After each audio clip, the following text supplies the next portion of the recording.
പ്രിയപ്പെട്ട വിദ്യാർത്ഥി സുഹൃത്തുക്കളെ, കാലിക്കറ്റ് യൂണിവേഴ്സിറ്റിയിൽ BBA ഓണേഴ്സ് ചെയ്യുന്ന വിദ്യാർത്ഥികളുടെ സെക്കൻഡ് സെമസ്റ്ററിലെ മേജർ സബ്ജക്റ്റ് ആയിട്ടുള്ള ബിസിനസ് എക്കണോമിക്സ് അതിന്റെ ആദ്യത്തെ 3 മൊഡ്യൂളിലെ 3 മാർക്കിന്റെ ക്വസ്റ്റ്യനും അതിന്റെ ആൻസറും നമ്മൾ പറഞ്ഞു കഴിഞ്ഞു. ഈ വീഡിയോയിൽ നമ്മൾ മൊഡ്യൂൾ 4 ആണ് ഡിസ്കസ് ചെയ്യുന്നത്. ഇതുവരെ എന്റെ ചാനൽ സബ്സ്ക്രൈബ് ചെയ്യാത്ത പ്രിയപ്പെട്ട വിദ്യാർത്ഥി സുഹൃത്തുക്കൾ സബ്സ്ക്രൈബ് ചെയ്യുമല്ലോ. First, factor market. Factor market എന്ന് പറയുന്നത് it is a market place where factors of production are bought and sold. എന്തൊക്കെയാണ് factors of production? Land, labour, capital, entrepreneurship. ഇത് വിൽക്കുകയും വാങ്ങുകയും ചെയ്യുന്ന മാർക്കറ്റിന് എന്താ പറയുക? ഫാക്ടർ മാർക്കറ്റ് എന്ന് പറയാം. Next one is labour. Labour refers to the human effort or both physical and mental used in the production of goods and service. ഒരു goods and service produce ചെയ്യുന്നതിന് വേണ്ടിയിട്ട് ഫിസിക്കലായിട്ട് മെന്റൽ ആയിട്ടുള്ള ഹ്യൂമന്റെ എഫേർട്ടിനെ എന്ത് പറയാം? ലേബർ എന്ന് പറയാം. ലേബർ എന്ന് പറയുന്നത് ഫാക്ടേഴ്സ് ഓഫ് പ്രൊഡക്ഷനിലെ ഒന്നാണ്. Okay. Labour market is where employees and workers interact to determine employment level, wage, working condition. Labour market എന്ന് പറയുന്നത് എംപ്ലോയീസും വർക്കേഴ്സും ഇന്ററാക്ട് ചെയ്യുന്ന മാർക്കറ്റ് എന്ന് പറയാം ലേബർ മാർക്കറ്റ് എന്ന്. അതിന്റെ അടിസ്ഥാനത്തിലാണ് എംപ്ലോയ്മെന്റ് ലെവൽ ഡിറ്റർമിൻ ചെയ്യുന്നത്, wage, working condition. Firm demand labour. Firm എന്ത് ചെയ്യും? ലേബറിനെ ഡിമാൻഡ് ചെയ്യും. വർക്കേഴ്സ് ആണ് അത് സപ്ലൈ ചെയ്യുക.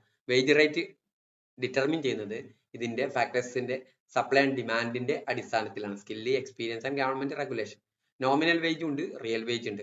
നോമിനൽ വേജ് എന്ന് പറയുന്നത് ഒരാൾക്ക് കിട്ടുന്ന ആക്ച്വൽ മണി വേജിനെ എന്ത് പറയാ? നോമിനൽ വേജ് എന്ന് പറയും. In terms of currency without adjust four inflation. എനിക്ക് ഒരു ദിവസം ജോലി ചെയ്താൽ 1000 രൂപ കിട്ടുകയാണെങ്കിൽ അതാണ് എന്റെ നോമിനൽ വേജ്.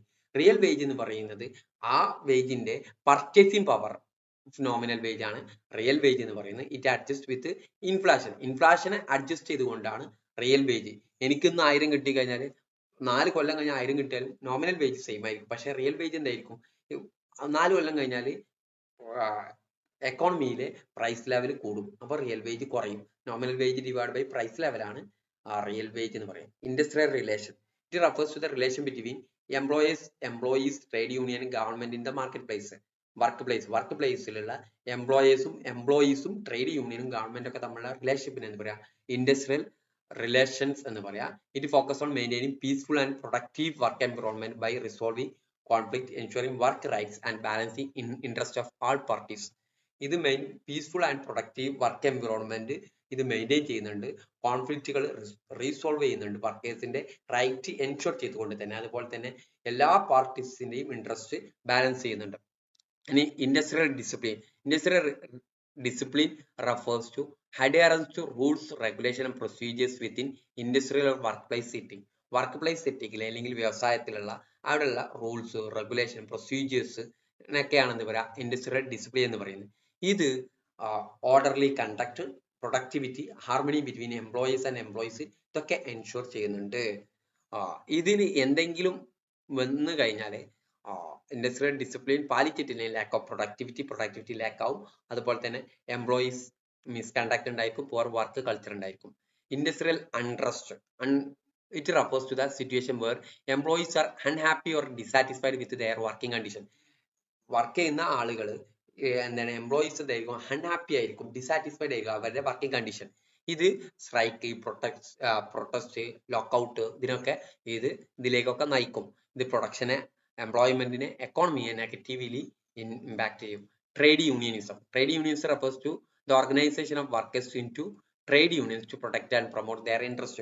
വർക്കേഴ്സിന്റെ ഇൻട്രസ്റ്റ്, അവരുടെ റൈറ്റ് പ്രൊട്ടക്ട് ചെയ്യുന്നതിന് വേണ്ടിയിട്ട് വർക്കേഴ്സ് ഒരു യൂണിയൻ ആവാണ്, ഒരു ഓർഗനൈസേഷൻ സെറ്റപ്പ് ചെയ്യുന്നതിന് എന്ന് പറയാം ട്രേഡ് യൂണിയനീസ് എന്ന് പറയാം. ട്രേഡ് യൂണിയൻ എന്ന് പറയുന്ന group of workers who come together to negotiate with employers issues like wage, working condition, job security, benefit എന്ന് പറയുന്ന ഒരു ഗ്രൂപ്പ് ഓഫ് വർക്കേഴ്സ് ജോയിൻ ചെയ്തുകൊണ്ട് അവരുടെ ഇഷ്യൂകൾക്ക് നെഗോഷിയേറ്റ് ചെയ്യുന്നതിന് എന്ന് പറയാം ട്രേഡ് യൂണിയൻ എന്ന് പറയാം. Industrial democracy.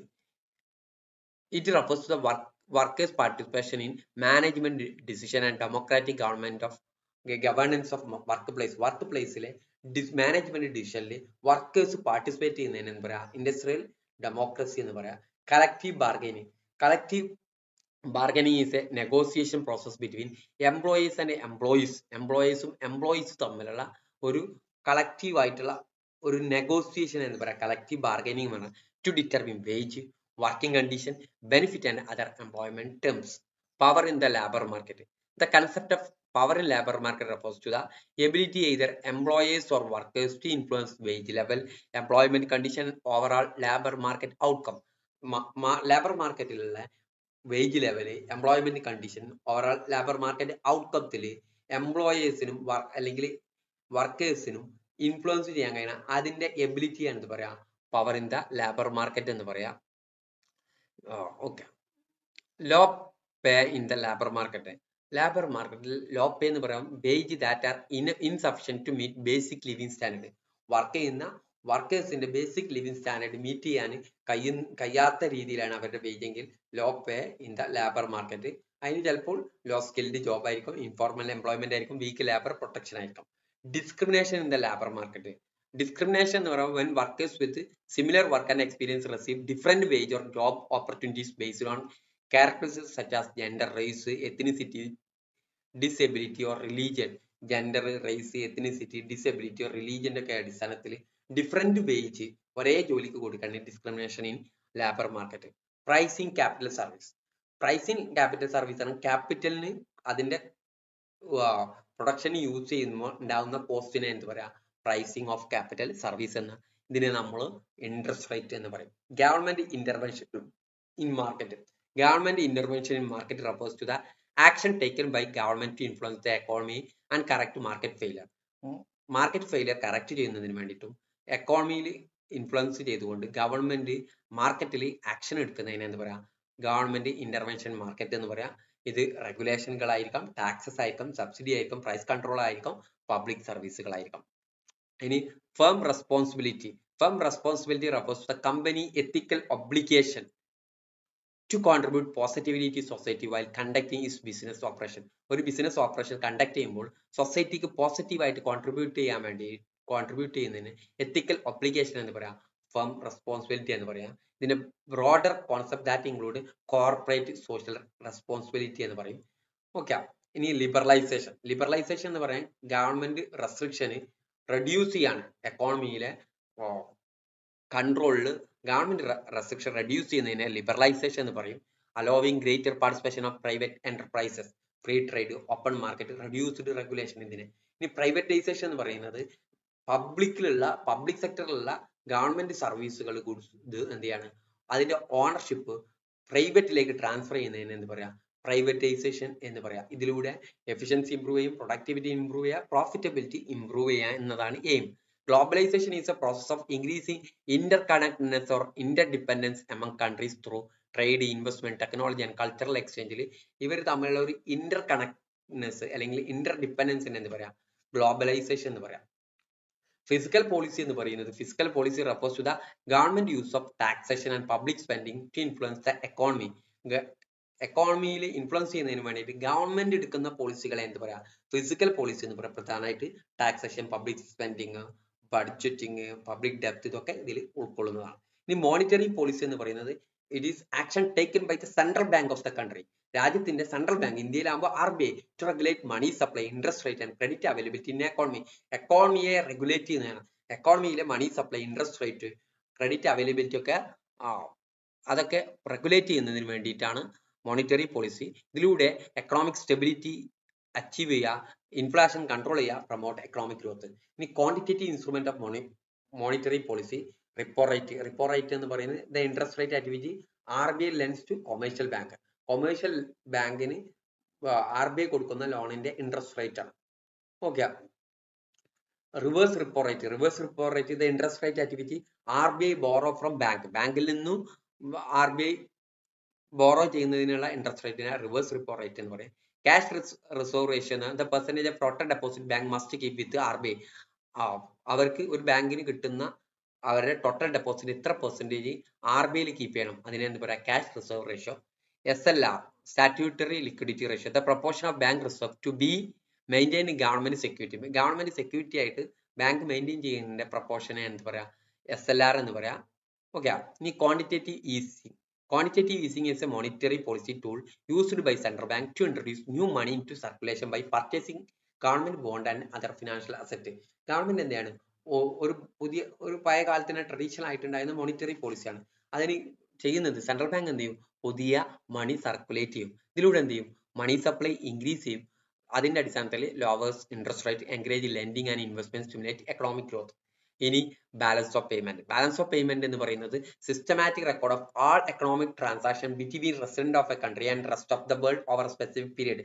ഒരു സ്പെസിഫിക് പീരീഡ്, ഒരു ഇയറിൽ ഒരു രാജ്യവും മറ്റു രാജ്യവും തമ്മിലുള്ള എക്കണോമിക് ട്രാൻസാക്ഷന്റെ ഒരു സിസ്റ്റമാറ്റിക് റെക്കോർഡിനെ എന്ത് പറയാം? ബാലൻസ് ഓഫ് പേയ്മെന്റ് എന്ന് പറയാം. ഇതിൽ trade in goods, service, financial flows, capital movement. ഇതിന്റെ കോമ്പണൻസ് എന്ന് പറയുന്നത് current account, current record of flow of goods and service, income, unilateral transfers. Capital account record of capital transfers.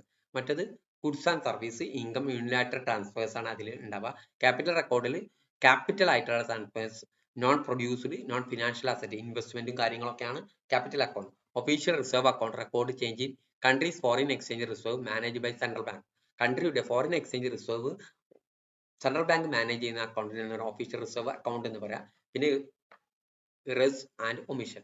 ഇനി exchange rate. Exchange rate എന്ന് പറയുന്നത് price of one currency in terms of another currency എന്ന് പറയാം. ഒരു currency മറ്റൊരു currency ആയിട്ട് exchange ചെയ്യുമ്പോൾ അതിന്റെ പ്രൈസിനെ എന്ത് പറയാം? എക്സ്ചേഞ്ച് റേറ്റ് എന്ന് പറയാം. ഇത് ഫിക്സഡ് ഉണ്ടാവും, ഫ്ലോട്ടിംഗ് ഉണ്ടാവും. ഫിക്സഡ് എന്ന് പറയുന്നത് സെൻട്രൽ ബാങ്ക് അത് ഫിക്സ് ചെയ്ത് വെക്കും, ഇന്ന കറൻസിക്ക് ഇത്രയാണെന്ന് ഫിക്സ് ചെയ്ത് വെക്കും. ഫ്ലോട്ടിംഗ് എന്ന് പറയും മാർക്കറ്റിലെ ഡിമാൻഡ് സപ്ലൈക്ക് അടിസ്ഥാനത്തിൽ എക്സ്ചേഞ്ച് റേറ്റ് ഡിറ്റർമിൻ ചെയ്യുന്നതിന് ഫ്ലോട്ടിംഗ് എക്സ്ചേഞ്ച് റേറ്റ് എന്ന് പറയും. ഇനി gross domestic product, it is the total monetary value of all goods and service produced within country border during specific period. ഒരു ഇയറിൽ ഒരു രാജ്യത്തിന്റെ ബൗണ്ടറിക്കകത്ത് പ്രൊഡ്യൂസ് ചെയ്യുന്ന എല്ലാ ഗുഡ്സ് ആൻഡ് സർവീസിന്റെ ടോട്ടൽ മോണിറ്ററി വാല്യൂ എന്ന് പറയാം ഗ്രോസ് ഡൊമസ്റ്റിക് പ്രൊഡക്റ്റ് എന്ന് പറയാം. നോമിനൽ ജി ഡി പി ഉണ്ട്, റിയൽ ജി ഡി പി ഉണ്ട്. നോമിനൽ ജി ഡി പി എന്ന് പറയുന്നത് കറന്റ് മാർക്കറ്റ് പ്രൈസിന്റെ അടിസ്ഥാനത്തിൽ അതിന് ജി ഡി പിയുടെ വാല്യൂവിനെ നോമിനൽ ജി ഡി പി എന്ന് പറയാം. റിയൽ ജി ഡി പി എന്ന് പറയുന്നത് ഇൻഫ്ലേഷന്റെ അടിസ്ഥാനത്തിൽ അഡ്ജസ്റ്റ് ചെയ്ത ജി ഡി പി എന്ന് പറയാം റിയൽ ജി ഡി പി എന്ന് പറയാം. ഇതോടുകൂടി 4th മൊഡ്യൂളും അവസാനിച്ചിരിക്കുകയാണ്. Okay, thank you.